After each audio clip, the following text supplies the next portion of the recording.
Unnao rape कांड पर साक्षी महाराज का बयान अब कहीं ना कहीं भारतीय जनता पार्टी के लिए मुसीबत बनता हुआ जा रहा है, क्योंकि इस मामले में दोषी करार दिए जा चुके कुलदीप सिंह सेंगर को लेकर अन्याय की टिप्पणी पर विपक्ष ने गंभीर सवाल उठा दिए। उन्नाव दुष्कर्म कांड जिसने कभी पूरे देश को झकझोर दिया था, मौजूदा समय में यह मामला खूब ज्यादा सुर्खियों में, लेकिन मौजूदा समय में अब यह मामला सियासी भूचाल का कारण बन गया है और इस बार वजह बने हैं भारतीय जनता पार्टी के फायर ब्रांड सांसद साक्षी महाराज। इनका बयान पार्टी के लिए असहज स्थिति पैदा करता हुआ नजर आ रहा है। कार्यक्रम था अमर शहीद चंद्रशेखर आजाद की जयंती पर उन्नाव के बदर का।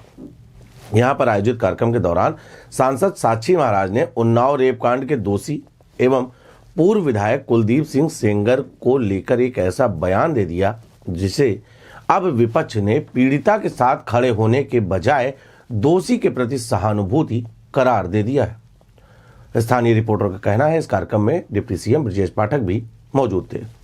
कुलदीप सिंह सेंगर के साथ अन्याय हुआ है, यह बयान साक्षी महाराज ने दिया है। उन्होंने यह भी कहा कि मुझे लगता है कि न्यायालय ने बहुत देर से न्याय किया है। कुलदीप सेंगर के साथ अन्याय हुआ है, कुछ लोगों ने जानबूझकर उन्नाव का नाम बदनाम करने का प्रयास किया है। मुझे लगता है न्यायालय ने बहुत देर से न्याय किया, लेकिन उस न्याय का सम्मान करना चाहिए था। पहले ही उन्नाव का नाम बहुत ज्यादा बदनाम हो चुका, बढ़ा चढ़ा के लोगों ने बदनाम करने का प्रयास किया। अब इस संदर्भ में कुछ लोगों ने बोलना शुरू किया है, लेकिन फिर भी मैं ये कहूंगा कि न्यायालय को नीरछीर विवेकनी बुद्धि के आधार पर इसमें निर्णय करना चाहिए। मेरा मानना यह है कि अब तक कुलदीप के साथ अन्याय होता रहा है। ये राजनीति है और राजनीति के कारण ही आज ये दुर्दिन देखना पड़ा है। मैं इसमें कुछ नहीं कह सकता, मैं साक्षी हूँ और भगवान मेरा साक्षी है। क्या सही है क्या गलत है इसको कुलदीप सेंगर स्वयं जानते हैं। हालांकि उन्होंने यह भी जोड़ा कि न्यायालय के फैसले का सम्मान किया जाना चाहिए, लेकिन एक ऐसे मामले में जिसमें पूर्व विधायक को उम्र कैद की सजा सुनाई जा चुकी है, वहां अन्याय शब्द का प्रयोग बीजेपी के लिए राजनीतिक रूप से भारी पड़ता हुआ दिखाई पड़ रहा है। यह कहना है तमाम राजनीतिक पंडितों का। राजनीतिक पंडित तो यह भी कह रहे हैं कि विपक्ष को अब हमला बोलने का एक बड़ा हथियार भी मिल गया है। साक्षी महाराज के बयान के बाद विपक्ष ने सीधे तौर पर बीजेपी की मंशा और नीयत पर सवालिया निशान भी खड़े कर दिए हैं। विपक्षी नेताओं ने साफ तौर पर कहा है क्या भारतीय जनता पार्टी आज भी उन्नाव जैसे संवेदनशील मामले में दोषी के प्रति नरमी दिखा रही है। सवाल यह भी उठा है क्या बेटी बचाओ का नारा सिर्फ चुनावी मंचों तक सीमित है? क्या सत्ता से जुड़े लोगों के लिए न्याय के मायने अलग हैं? विपक्ष ने आरोप लगाया है कि इस तरह से बयान पीड़िताओं के न्याय पर भरोसे को कमजोर करते हैं और समाज को गलत संदेश देते हैं। यही नहीं, न्यायपालिका की भूमिका पर उठाए गए सवाल नहीं, लेकिन शब्दों की चूक जरूर माना जा रहा है। साक्षी महाराज ने नीरछीर विवेकनी बुद्धि का उल्लेख करते हुए न्यायालय से निष्पक्ष निर्णय की बात कह डाली, लेकिन कानूनी जानकारों का मानना है कि जब सर्वोच्च न्यायालय स्वयं हाईकोर्ट द्वारा दी गई जमानत पर रोक लगा चुका हो, तब दोष सिद्ध व्यक्ति के पक्ष में इस तरह की सार्वजनिक टिप्पणी राजनीतिक नैरेटिव को प्रभावित जरूर कर सकती है। स्थानीय रिपोर्टर विवेक मिश्रा ने बताया कि इस कार्यक्रम में ब्रजेश पाठक भी शिरकत करने पहुंचे थे। बदरका में है जहां पर चंद्रशेखर आजाद की पुण्यस्थली में बीजेपी के ब्राह्मण चेहरे बदरका में डिप्टी सीएम मौजूद थे। तभी उन्नाव के सांसद साक्षी महाराज ने कुलदीप सिंह सेंगर को लेकर एक ऐसा बयान कर दिया जिसके बाद राजनीतिक गलियारे में हड़कंप तेज हो गया।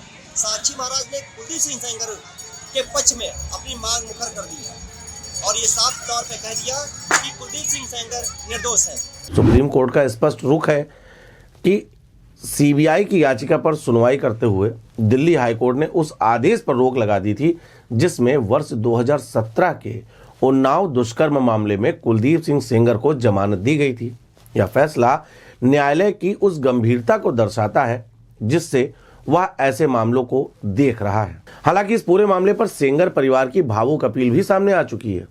इस पूरे घटनाक्रम के बीच में कुलदीप सेंगर की बेटी ऐश्वर्या सेंगर ने सोशल मीडिया प्लेटफॉर्म पर भावुक पोस्ट भी लिखा था कई मीडिया चैनलों से भी बातचीत की थी। उन्होंने निष्पक्ष न्याय की मांग भी की थी। उन्होंने साफ तौर पर यह भी कहा था कि उनका परिवार 8 वर्षों से कानून पर भरोसा बनाए हुए है और किसी सहानुभूति या रियायत की अपेक्षा नहीं करता। कुलदीप सेंगर की बेटी ऐश्वर्या सेंगर ने पोस्ट पर लिखा था, लड़ेंगे हारेंगे नहीं। मौजूदा समय में बीजेपी सांसद का बयान कहीं ना कहीं बीजेपी के भीतर अब असहजता पैदा कर रहा है। इस पूरे मामले पर सदर विधायक पंकज गुप्ता ने संतुलित बयान भी दिया। उन्होंने कहा कि न्यायालय अपनी प्रक्रिया के अनुसार काम कर रहा है और सच जल्द सबके सामने आ जाएगा। लेकिन साक्षी महाराज की टिप्पणी ने अब सवाल खड़े कर दिए हैं। यह सवाल है, क्या बीजेपी नेतृत्व ऐसे बयानों से खुद को अलग कर पाएगा या विपक्ष इसे 2027 की राजनीति का बड़ा मुद्दा बना देगा। मामला राजनीति बनाम न्याय का भी बनता जा रहा है। जहां एक ओर न्यायपालिका अपनी शुचिता और संवैधानिक दायरे में काम कर रही है, वहीं दूसरी ओर राजनीतिक बयानबाजी एक बार फिर यह बहस छेड़ रही है, क्या सत्ता और संवेदना के बीच संतुलन साध पाना अब भी भारतीय राजनीति की सबसे बड़ी चुनौती है।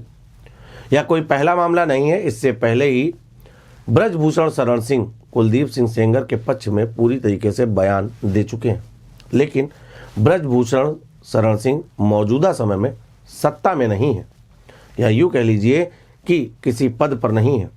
लेकिन ठीक इसी के विपरीत साक्षी महाराज मौजूदा समय में भारतीय जनता पार्टी के सदस्य हैं।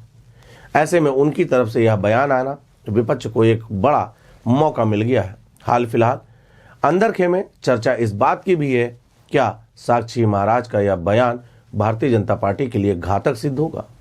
क्या कुछ है आपकी राय? अपनी राय हमें हमारे कमेंट बॉक्स में जरूर बताएं। आप देख रहे हैं फिल्मी टिक्स, कैमरे के पीछे हैं विशाल।